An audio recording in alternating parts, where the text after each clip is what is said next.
کێشە و گرفتەکان لە زانکۆدا و لە بەشە ناوخۆیەکانیش بەتایبەت بە قوتابیانی بەشە ناوخۆیەکان گەلێک زۆرن و لە زانکۆدا توانین بڵێن منهەجی بەشێک لە کۆلێژەکانیان بەشێک لە مامۆستاکان کە لە کۆلێژەکان دەرس دەڵێنەوە کۆنە لەگەڵ سەردەمی ئێستادا ناگونجێ بەتایبەت مامۆستا بەتەمەنەکان کە هەم شێوازی گوتنەوەیان هەم شێوازی محازەرات و نووسینەکانیان لەگەڵ شێوازی ئێستادا ناگونجێ توانین بڵێن منهەجی ئێستای زانکۆکان تەنها بۆ بڕوانەمە بەدەستهێنانە هیچ شتێکی وا فێری قوتابیان ناکات بەتایبەت دەربارەی ژیان و بەتایبەت بەشە ئەوانەی کە پەیوەستن بە ژیان بۆ نمونە کۆمەڵناسی و ئەوانە منهەجەکانیان بە شێوازێک نییە قوتابیەکی زیندی و بوێر و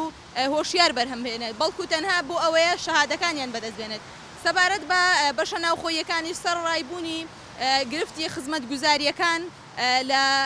بەتایبەت بەشە ناوخۆیەکانی کچان کێشەی ئیش و کارمانەیە بۆی کە قوتابیان کە داوای ئیش دەکەن لە بەشە ناوخۆیەکانی کچان ڕێگەیان پێ نادرێت تەعەدێک لە بۆ کوڕەکان باشترە چونکە ئەوان ڕێگەیان پێ دەدرێت خۆمان دەزانین بەهۆی نەبوونی دەرماڵەی چەند ساڵەوە بەشێک لە قوتابیان ناچارن کە کار بکەن بۆی بتوانن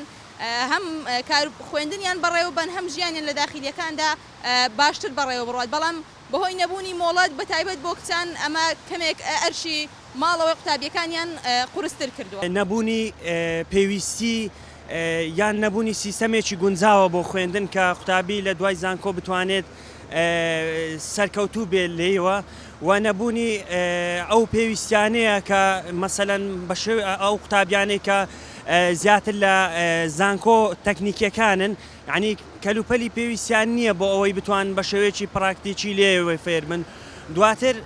یعنی لە بەشە ناوخۆیەکانیش لە هەرێمی کوردستان گرنگجێکی زۆر کەم بە خوێندکاران ئەدرێ یعنی لە زۆربەی زۆری بەشە ناوخۆیەکان تا ئێستاش یعنی نەوت بە شێوەیەکی زۆر کەم دابین کرایە بۆ خوێندکاران یاخود بڵێن یعنی زۆربەی یعنی ئەو شوێنانە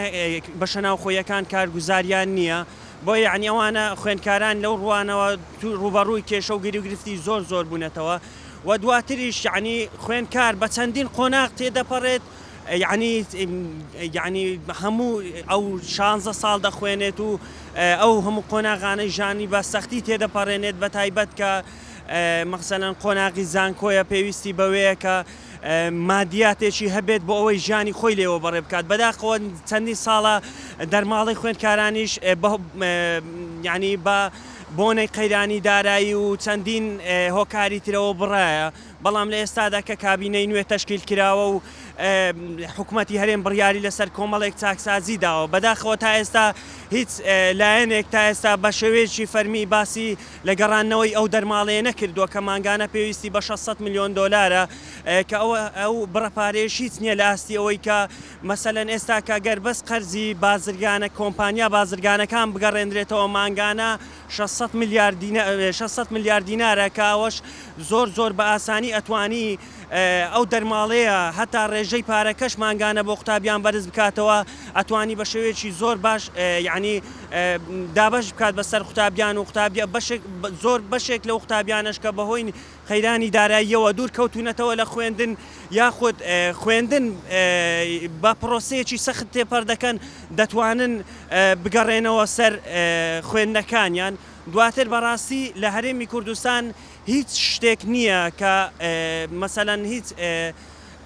چۆنەڵی هاوکاریەکی قوتابی ناکرێت ئێستا ئەگەر سەیری وڵاتانی دنیا بکەین لە هەموو وڵاتان کارت هەیە تایبەت بە قوتابیان مەسەلەن سەردانی بازار دەکات کارتی داشکانی پێدەوترێت سەردانی کتێبخانە دەکات کتێبی پێ بکڕێت یعنی لە هەموو بازارەکان داشکانی تایبەت بە خوێندکاران و قوتابیان کراوە بەداخەوە لێرە هیچ هاوکاریەکی لەم شێوەیە بۆ قوتابیان و خوێندکاران نییە.